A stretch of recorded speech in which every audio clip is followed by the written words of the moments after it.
नमस्कार. हे ऐकलंय का या आपल्या यूट्यूब चॅनलच्या आजच्या या सखोल चर्चेत सर्वांचं स्वागत आहे. आज आपण एका अत्यंत रहस्यमय आणि थोड्या धडकी भरवणाऱ्या घटनेबद्दल बोलणार आहोत. हो, अगदीच.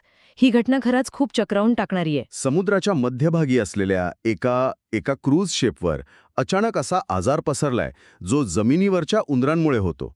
म्हणजे हे कसं शक्य आहे? हेच तर सगळ्यात मोठं कोळं आहे. कारण आपण MV हॉन्डियोस या क्रूझ शिपबद्दल बोलतोय. हे जहाज साधारण 150 प्रवाशांना घेऊन अर्जेंटिनाकडून अंटार्क्टिका मार्गे केप वर्देकडे निघालं होतं. अच्छा, म्हणजे आजूबाजूला फक्त बर्फ आणि अथांग समुद्र. बरोबर.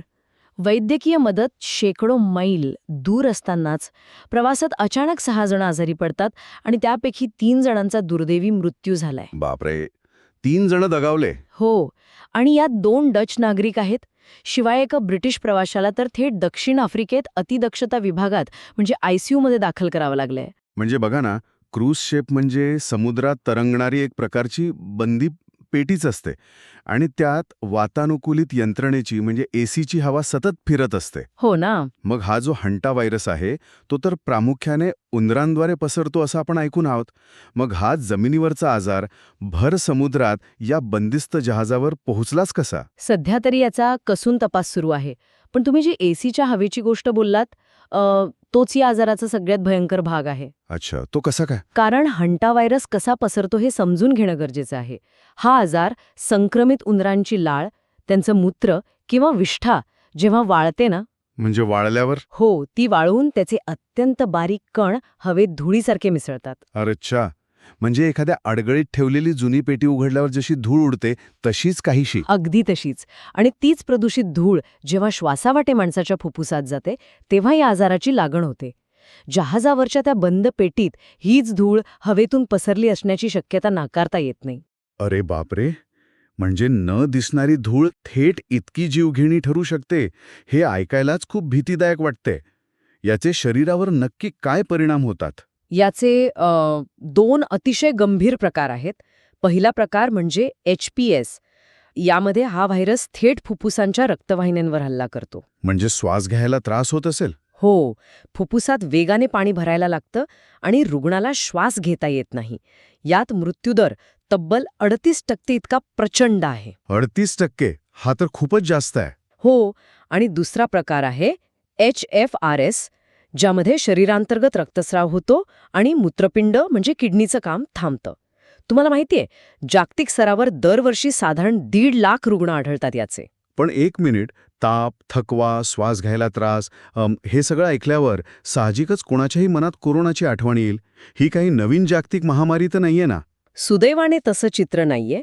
जागतिक आरोग्य संघटनेचे म्हणजेच WHOचे हान्स क्लुगे यांनी अत्यंत स्पष्टपणे सांगितलंय की हा आजार माणसातून माणसात सहसा पसरत नाही, त्यामुळे ह्याचा सार्वजनिक धोका खूप कमी आहे.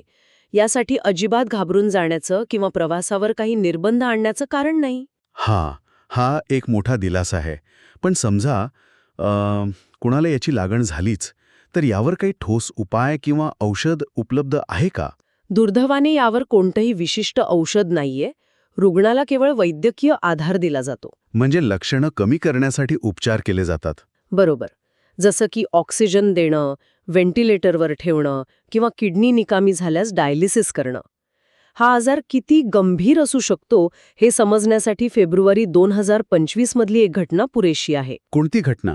ऑस्कर विजेते अभिनेते जीन हॅकमन यांच्या पत्नी बेट्सी अराकावा यांचा याच हंटा व्हायरसमुळे मृत्यू झाला होता. काय सांगताय? ऑस्कर विजेते अभिनेते? म्हणजे एवढ्या उच्चभ्रू आणि सुरक्षित वस्तीत राहणाऱ्या लोकांनाही याचा फटका बसू शकतो? अगदी. तपासात त्यांच्या घराबाहेरच्या जुन्या इमारतींमध्ये उंदरांची घरटी सापडली होती. यावरून एक गोष्ट स्पष्ट होते की हा आजार गरीब श्रीमंत असा भेद करत नाही. हो ना? उंदरांचा थेट संपर्क टाळणं आणि घरे सुरक्षित ठेवणं हेच सर्वात महत्त्वाचं आहे.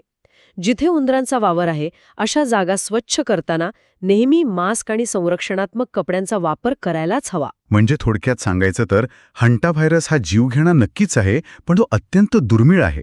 जर आपण योग्य काळजी घेतली तर तो टाळता येऊ शकतो. हो, यासाठी घाबरून जाण्याची मुळीच गरज नाही. पण जाता जाता एक नक्की विचार करण्यासारखी गोष्ट आहे. जर हा आजार उंदरांच्या वाढलेल्या विष्ठेच्या आणि मूत्राच्या धुळीतून श्वासावाटे पसरत असेल बरोबर. तर मग अनेक महिने किंवा वर्षे बंद असलेली जुनी गोदामं, तळघरं किंवा घरातली अडगळीची जागा साफ करताना आपण खरंच किती सुरक्षित असतो? नक्कीच. हा एक खूप मोठा प्रश्न आहे. हो ना. पुढच्या वेळी अशी एखादी जुनी, बंदिस्त जागा साफ करायला काढताना आपण सर्वांनी यावर नक्की विचार व्हायला हवा. कारण ती समुद्रातली बंद पेटी असो वा घरातली बंद खोली, न दिसणारा धोका एका साध्या धुळीच्या कणातही लपलेला असू शकतो. आजच्या चर्चेत आपण इथेच थांबूया.